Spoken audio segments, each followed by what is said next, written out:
all across the country. There are widespread problems with recruiting and retaining the best police officers. Plus, the effects of fighting violent crime and more. You see, this is a special episode of the Law Enforcement Today podcast, where yours truly is a guest on the First and True podcast with Kenneth Bator. Welcome to the Law Enforcement Today radio show. I'm your host. My name's John J. Wiley. In addition to being a radio broadcaster, I'm a retired police sergeant. For the latest news articles and much more, check out our website, letradioshow.com. In the Law Enforcement Today show, we'll be joined by special guests. We'll be talking about their experiences and issues affecting law enforcement officers, first responders, their families, their community, and victims of horrendous crimes. Be sure to like us on Facebook. Our page is Law Enforcement Today Radio Show. Check out the daily articles on our website, letradioshow.com. And while you're there, download our free app. The Law Enforcement Today show was brought to you by 4patriots.com. That's the number 4patriots.com. They offer the world's best survival food, the Patriot Power Generator 2000X and more. And right now, you can go to 4patriots.com and use code LET to get 10% off your first purchase on anything in the store. You'll also get their famous guarantee for an entire year after your order. Plus, free shipping on orders over $97. And a portion of every sale is donated to charities who support our veterans and their families. Just go to 4patriots.com. That's a number 4patriots.com. Use code LET to get 10% off.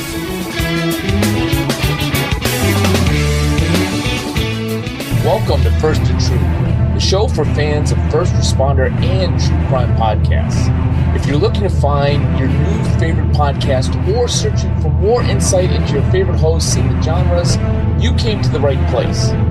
This episode is sponsored by Police Mortgage, a provider of killed in line of duty loan protection. Police Mortgage, for first responders who are second to none.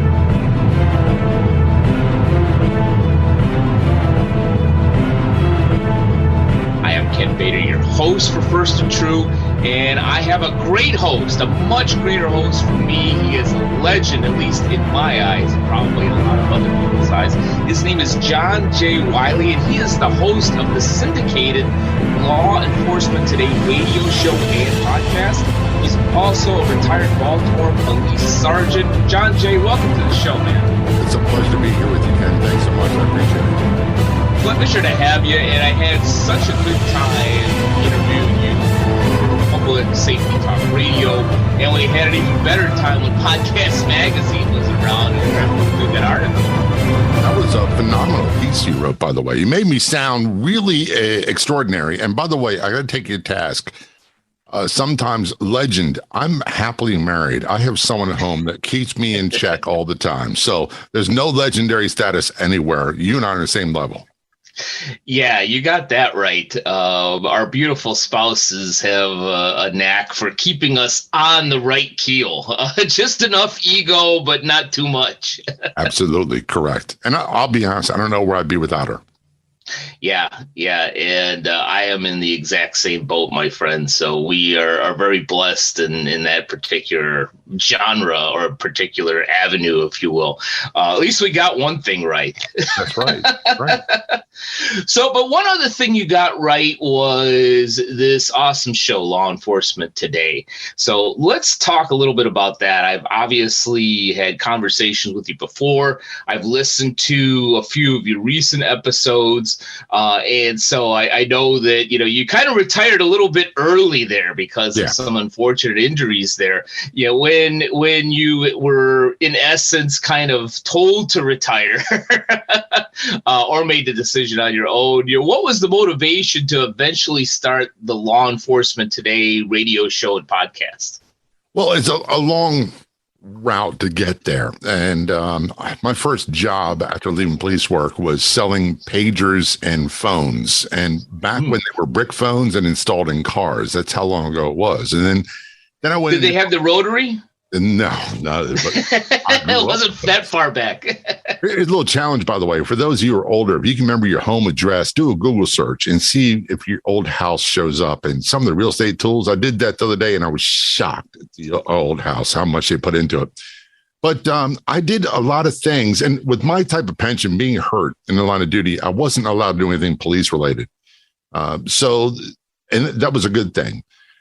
And I learned lots of other things, but nothing really filled a void. Nothing really made me feel complete like police work did. And then I began in 1999, the early days we consider to be the predecessors to podcasts. Was called audiobooks. I did my first one where I recorded a show and edited it in Cool Edit and then put it up as an MP3 and then used an MP3 download script and all that stuff. And then I went to a brokered radio show where I paid for my own time, sold my own advertising there for a couple of years, went to night school for broadcasting and fell in love with it. And I've been a full-time FM music jock for about 19 years now.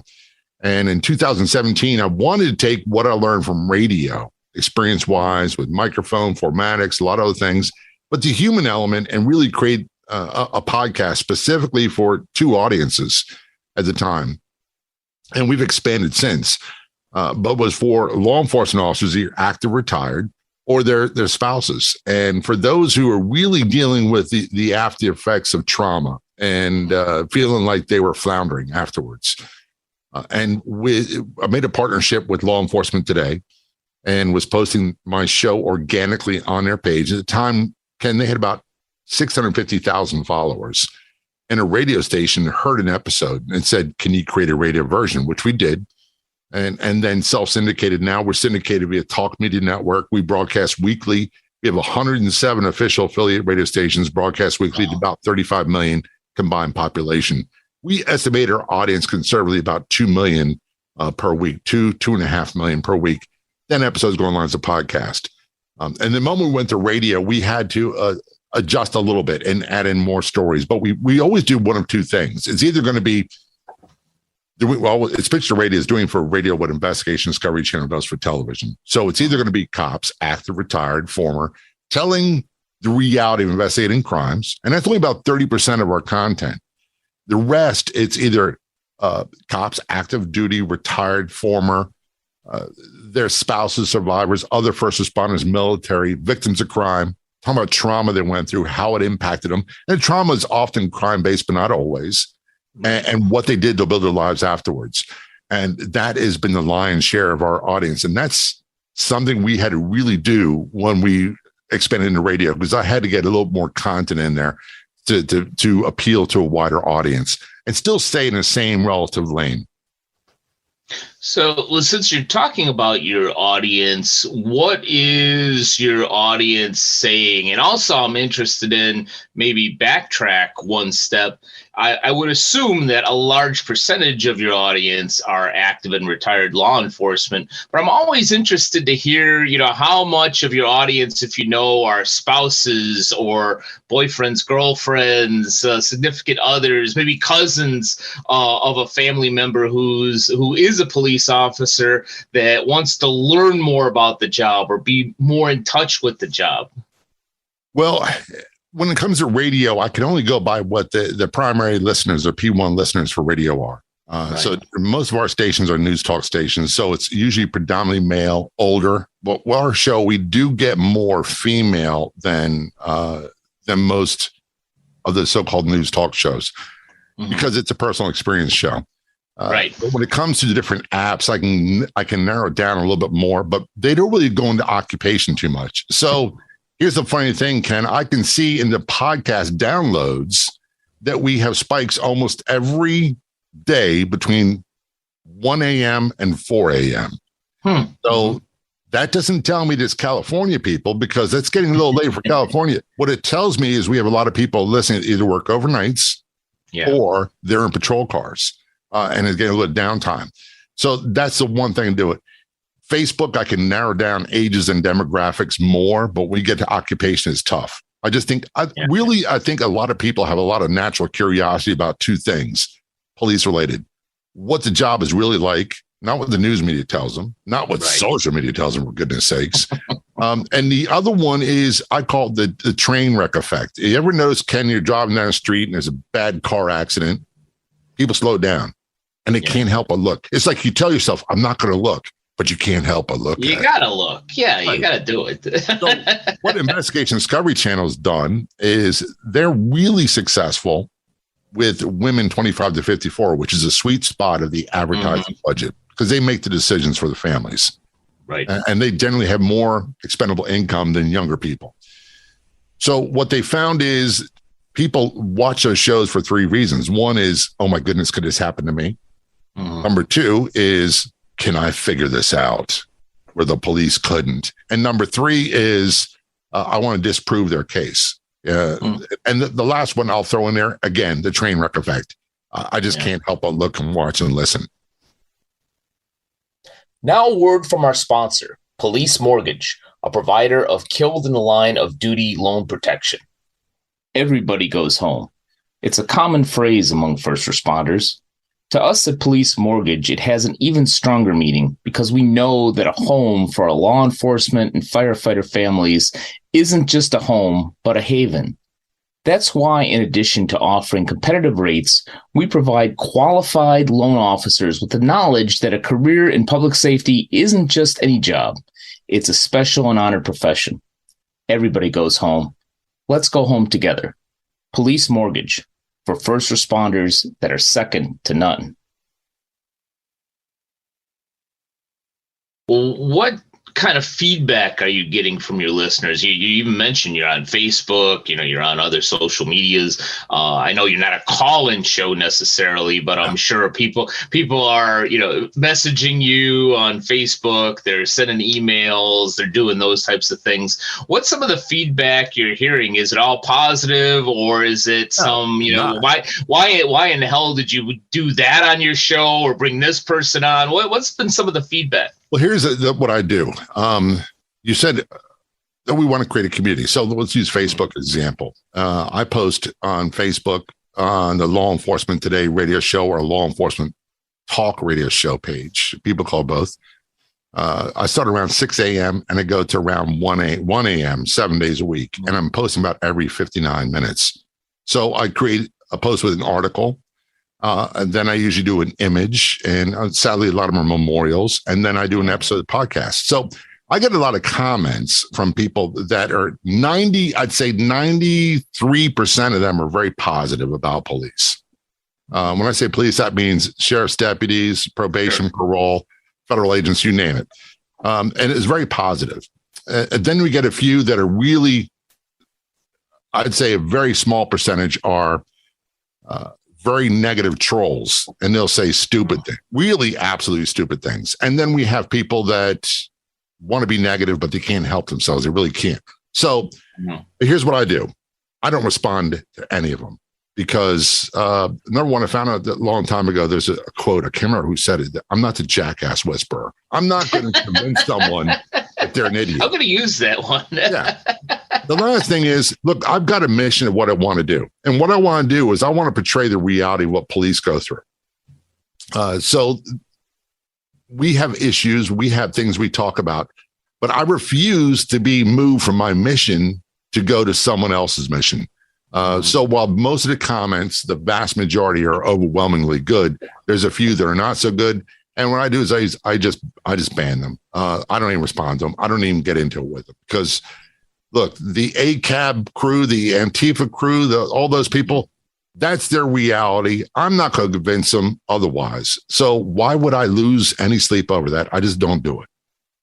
Yeah, it reminds me of some of the conversations I have with people that are getting out of college and say, I want to start a podcast. And one of the things we talk about is, all right, you need to be prepared that if you're going to be out there publicly, whether it's speaking or podcast or radio or TV or any of that, you're going to have probably about a third of the people that just love you. That just, identify with you. They're engaged.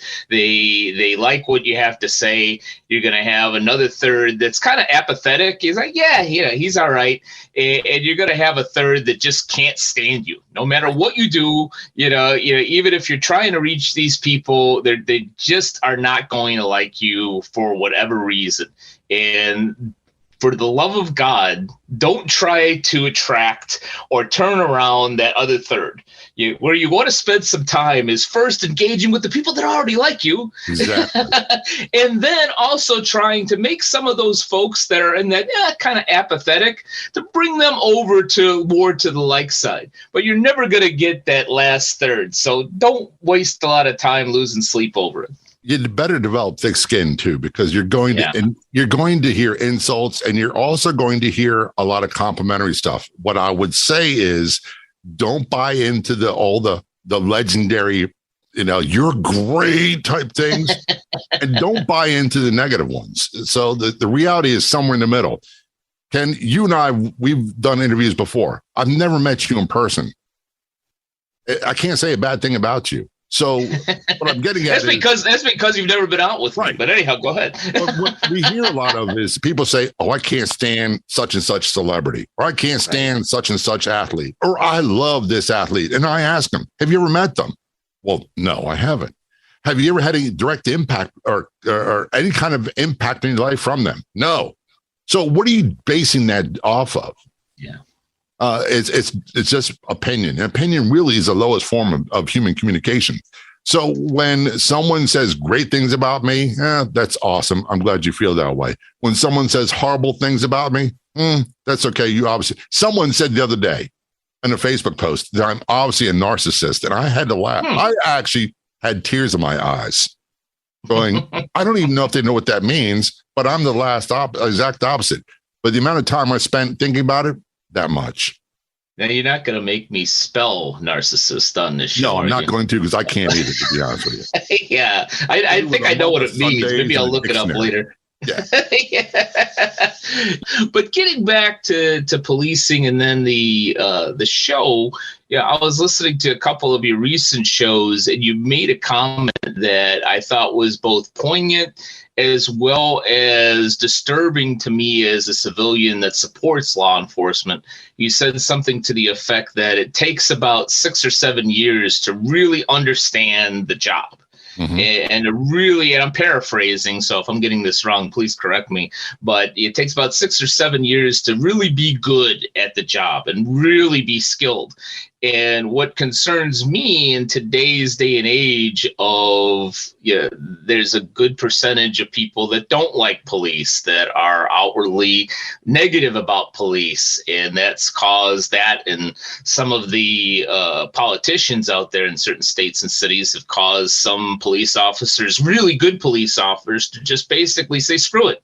I'm going to do something else. People that have had 14, 15 years on the job, that have gotten good and can give good advice and mentor some of these young gals and guys that are coming into the job, are just saying, I've had enough. And that scares me, in that most of the police then might not have that 6 or 7 years of experience. So my question to that is basically, do you have that same concern as a former police officer that I as a civilian kind of have in my ignorance? Yes, I do. Very much so. And my old department is a perfect example. Baltimore Police Department. We have so many people being promoted to sergeant with 3 years on. And they don't even know the job yet. And then by the time they have 6 years on, then they're lieutenants, and they're second line supervision. So what we wind up having is rookies, and I'm not saying as a negative, we all start as rookies. Sure. You start as a rookie, and then you have rookies leading rookies. And then we have really horrendous things happen where it doesn't need to be that way. It never should have been that way.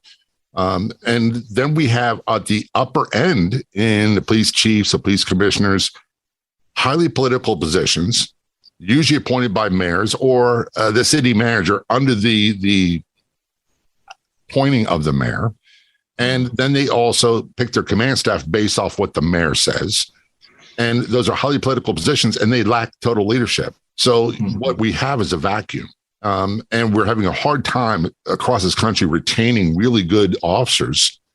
And when I say good, these men and women coming in, they're college educated. Mm-hmm. A lot of them are military veterans. A lot of them have other language skills, and they're expected to do psychotherapy, physical, first aid. They're supposed to be a medical position, a firefighter, a police officer. someone who's a therapist and a counselor that can calm everything down and never need help themselves. So we can't recruit these people, but the real problem is we're not retaining really good people. So one of the things that a guest on my show said a long time ago is if you don't like the A team, wait till the B team shows up. And by the way, people, most of your calls are going to be for medical emergencies. And police are going to come because they're the closest and they're most mobile. They'll usually be first on scene. And I want someone to show up that's going to be on their A game that has the proper skills. There's a lot of great police out there, a lot of people doing phenomenal things every day. We just don't hear about it. It's my job and your job to let people know because the media is not. Yeah, agreed. And I do. One thing that does give me some joy, at least, here I'm located in Southern California, is, sometimes when I talk to some of these young police officers, they seem to be very dedicated and very sharp people, which gives me a very good feeling. I want the law enforcement profession to be up there with a doctor, with a lawyer, with an engineer, with those other folks in knowledge and skill. But still, you could have all that knowledge and skill, but without the right mentorship, without the right seasoning, that could go in the wrong way real quick. So I'm hoping that doesn't happen. When I was a rookie, I was very fortunate.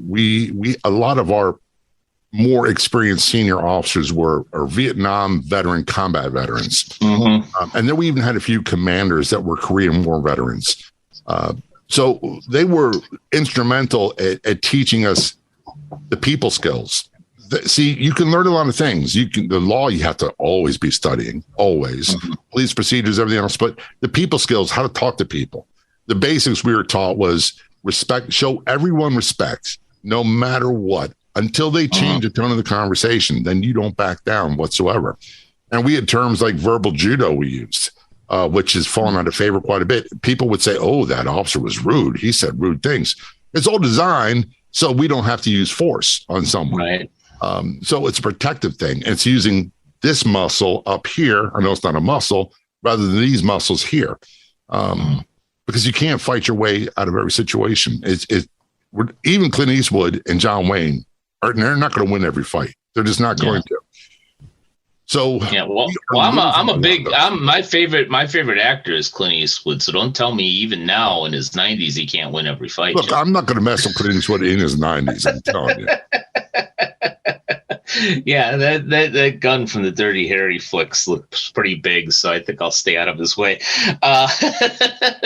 But yeah, is there, especially from your show, you have such a wide range of guests and so much knowledge that you bring onto the podcast.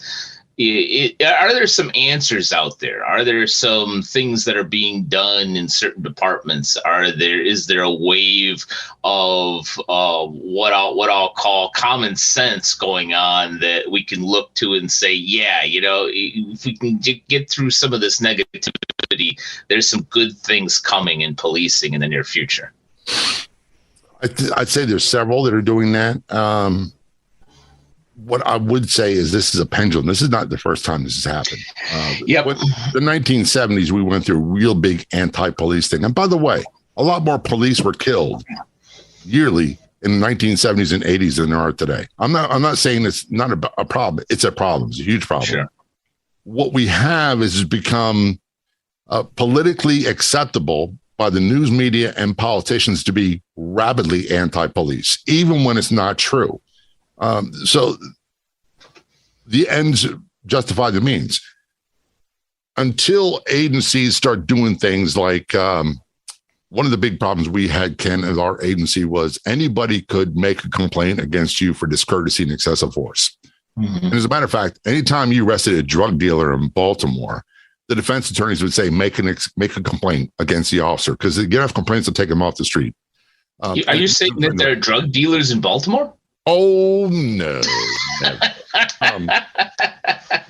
So even when it was proven to be not true, they would never do anything, never file a false report claim. The agencies and governments that are doing that are much more proactive. The ones that are preparing and actually defending their officers when they did nothing wrong are doing the right thing. What I have a problem with, Ken, is remember we were inundated with the lip sync videos and dancing cop videos. They're all designed for increasing public community relations and more positive spin on policing. What good did they do? We look nowadays, did they do any good at all? None, not one. When we don't sit there and we don't treat our officers like heroes, when they go into burning buildings and rescue people, when they pull people out of fiery cars, when they deliver babies, when they stand tall in a gunfight, we don't celebrate them. We send the message, you don't matter. And look, I don't want my wife or my children to think that really bad things happen, but they do. And when our officers do, here's a great example. The horrible situation in Texas with the mass shooting, and I'm not going to talk about the bad guy or what his motives were. I don't really care. And I don't believe in doing that. But recently the press has started saying this officer was a hero because they were calling for help and they ran in actively looking to engage the shooter, knowing that we're going into the lion's den, for lack of better words, but they use the word hero. And that's what we need to do a lot more of. Our governments, I say the city hall, but that includes states, counties as well. They need to do that. Our police commissioners, our chiefs, our sheriffs need to start doing that. And we need to start telling the media when they do something wrong, we need to correct them, say, no, that's not what happened. And if they get hurt feelings about it, get over it. You'll learn to get over it. I rarely ever correct people about anything police related, very rarely, because it just, again, this goes back to earlier conversation. I'm not the jackass whisperer. But here's an example. There's a hierarchy. You have retired police, you have former police, and you have ex-police. Ex-police usually are fired or they quit under threat of termination under unfavorable circumstances. Former means they left for their own accord, but they had good reputation. And retired, either you did your full term or like me, you got hurt. So when someone calls me an ex-police, I always correct them and say, no, that's retired. Because I was 33 when my deal was done, and I wasn't prepared for it to be over with, to be honest with you. Mm-hmm. Yeah, I've heard you talk about that a few times on your show. And usually I'm more of a pessimistic realist type of a person. But yeah, I deliberately, and I even have to say out here in Los Angeles, which is generally let's blame the police for things type of a mode. But I've seen on KCAL, on CBS News a few times recently where hosts have gone out of their way to say things positive about the LAPD or police force in certain areas, and it gives me just a little bit of hope that the pendulum is swinging to that other end. So let's hope that's happening. To that point, to your sounds like millions of listeners that you have on law enforcement today, is there a takeaway? Is there something or some things that you want your audience to take away when they listen to your show?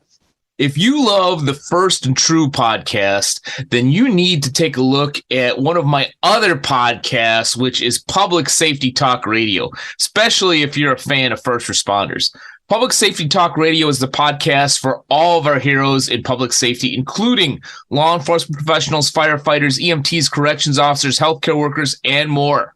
The show is produced by the POCOA and is founded upon its Soundness Initiative. The podcast is centered upon covering topics that will assist our target audience in one or more of what we call the 4 pillars of soundness, which are financial, physical, emotional, and professional. Today, more than ever, our heroes in public safety need and deserve this support. Watch or listen at www.policecreditunions.com and go to the tag podcast.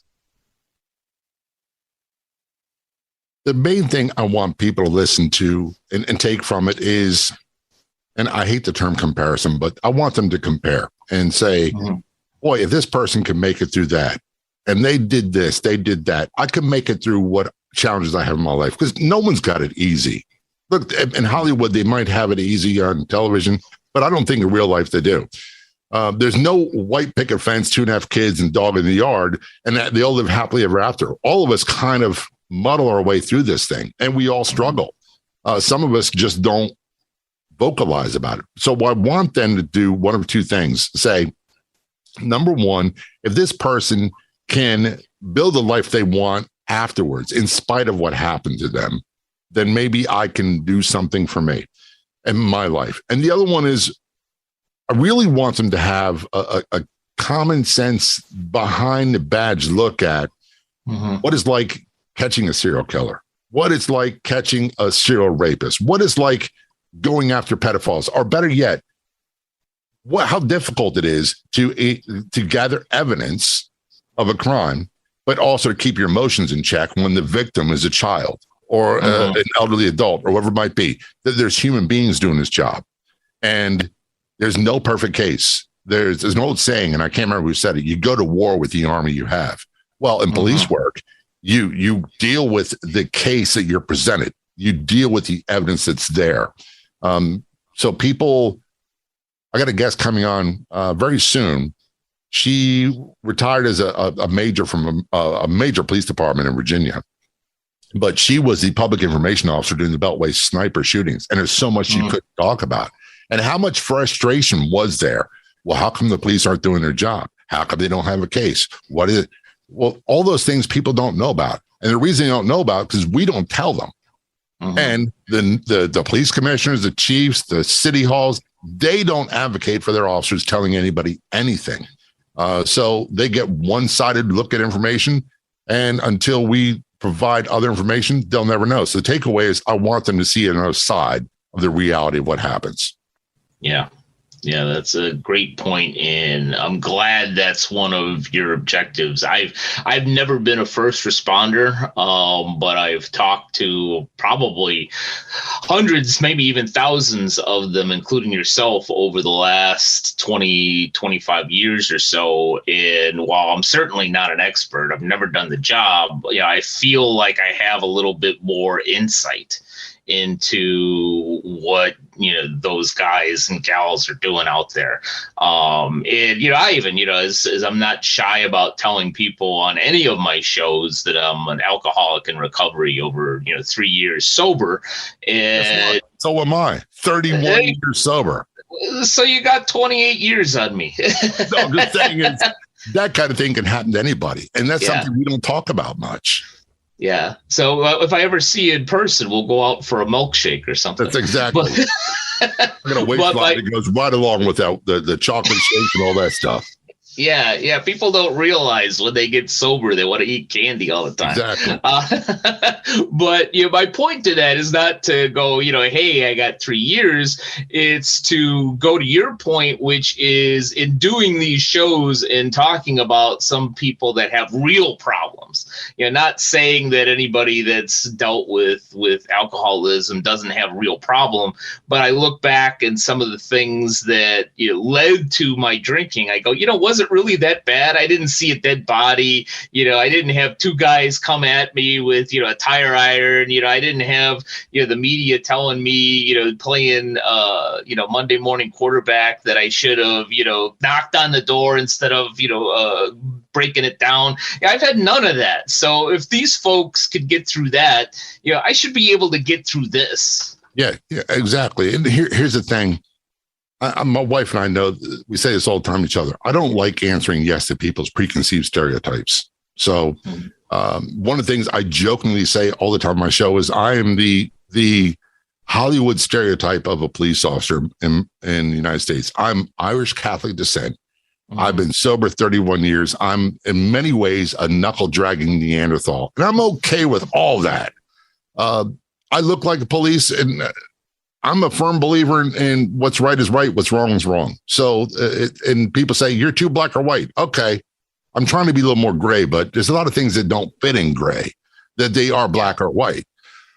So they're either right or wrong. And what I do is, Ken, if you want to talk to me as an individual, I'll tell you my story. My show is not about me. I throw in little bits and pieces where it does fit. But sometimes I'll say, and I say it quite a bit, I don't have a point of comparison. I don't have a reference. I don't know what. So I'm taking you on your face of what you say. This is what you've been through. And I have no reason to not believe them. But if that person turned around and said, I'm going to use an example. I was sexually abused for years as a child, blah, blah, blah, and I developed a lot of behavioral problems as a teenager. I'd say that's stereotype. And I'm already in my mind fixing an image of what that person's like. And I wind up subconsciously putting a moral judgment on that person. They're good, they're bad, whatever. I need to stop that and just listen to their story and listen to the details.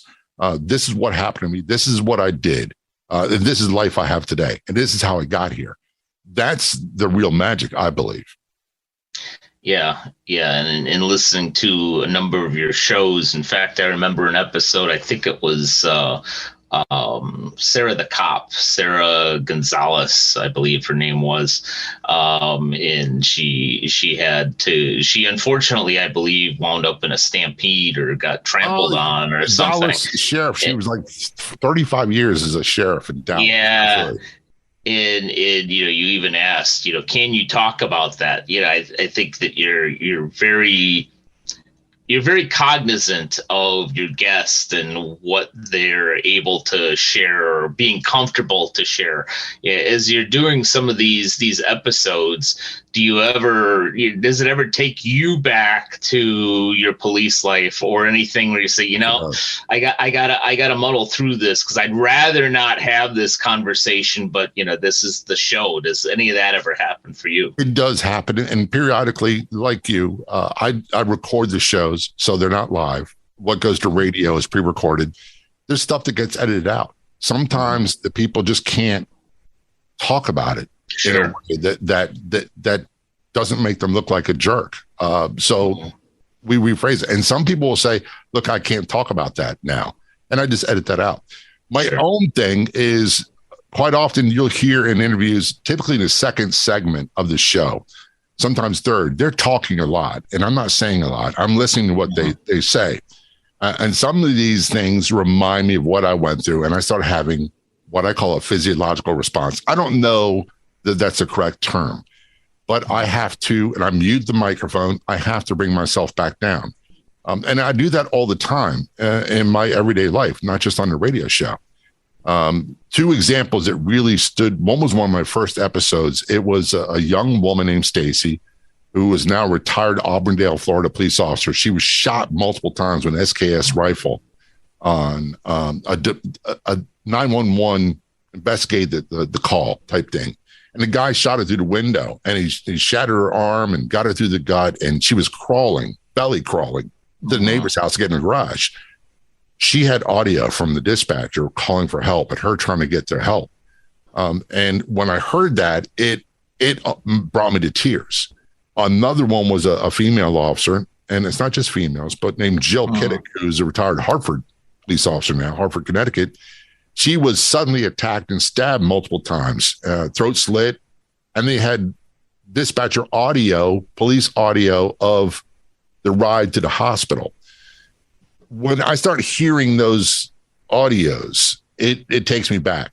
And that's why I don't watch body cam videos. I don't watch dash cam videos. People send me all the time like I'm some sort of expert. Look, they go right in the round file. I don't look at them because I don't like where I go.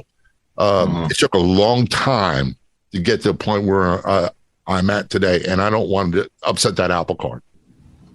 Yeah, I can understand that from a vicarious standpoint, and even as a civilian, whether it's Music City 911 or so, there's a few other great podcasts out there that are based on some of these 911 calls, and I have a hard time listening to some of those podcasts because they're just even too real for me. But as we begin to wrap up a little bit here, what's the future for law enforcement today? Obviously, more shows, more years on the air, more radio stations, I hope. What's up next? Is there a big book that's coming out? Is there a huge live show? Is there anything else that we could expect from law enforcement today?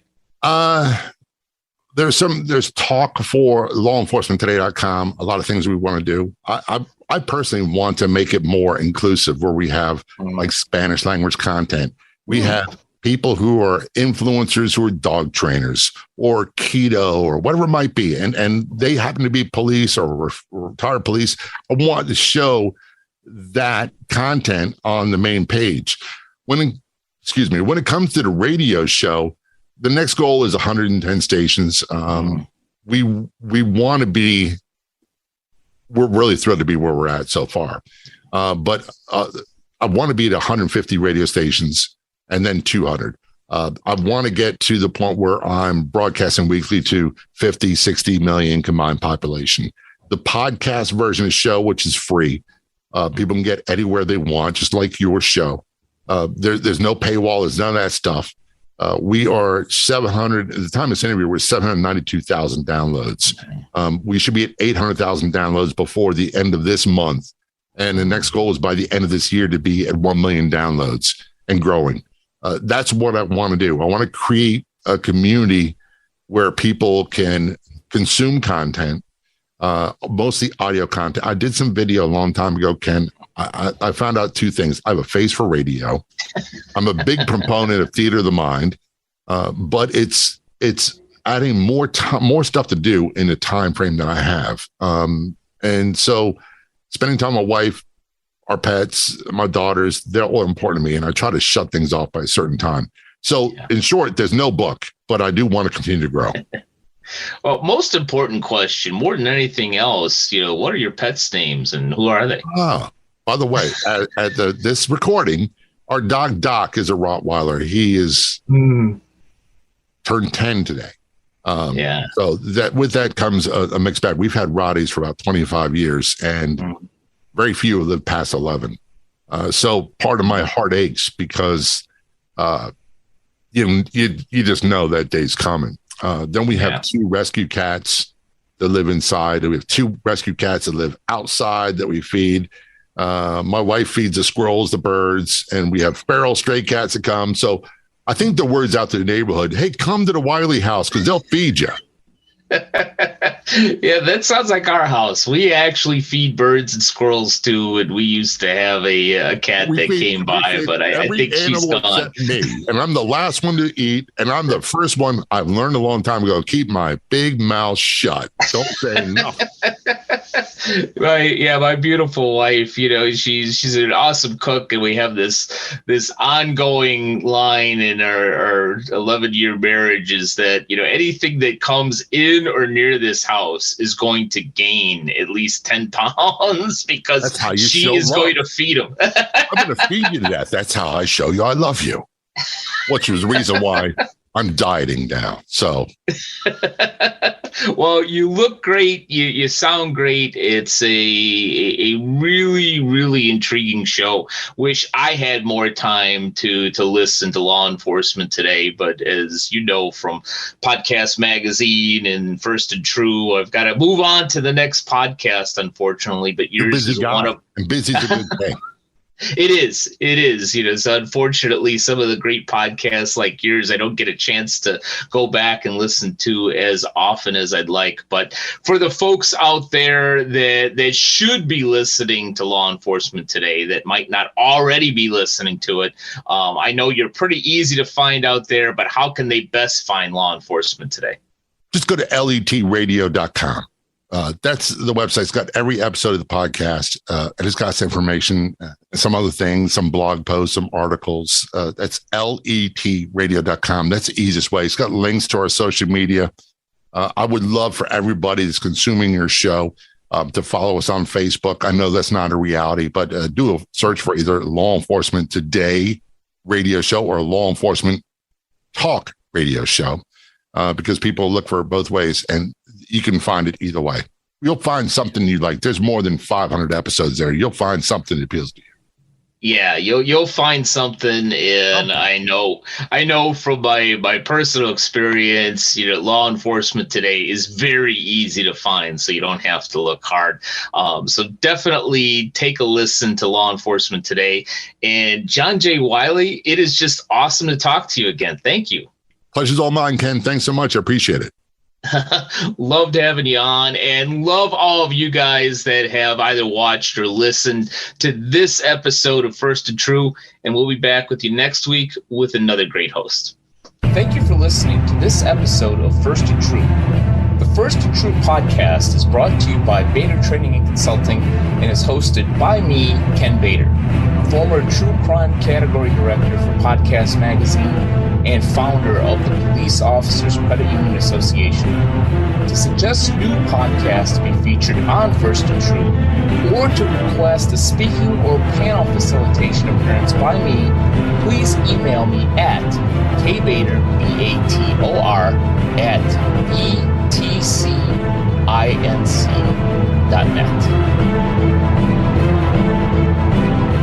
The Law Enforcement Today radio show is a nationally syndicated radio show broadcast on numerous stations once a week and growing.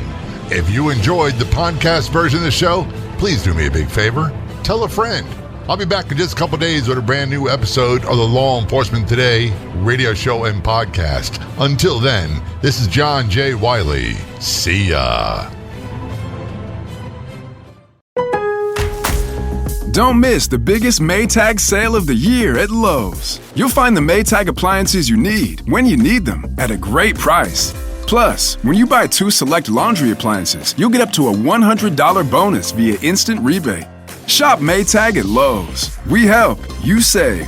Offer valid through 5/31. See store for pricing and offer details. Advertise savings on all major Maytag appliances through Maytag.com and participating retailers. Prices may vary. Additional terms and conditions apply.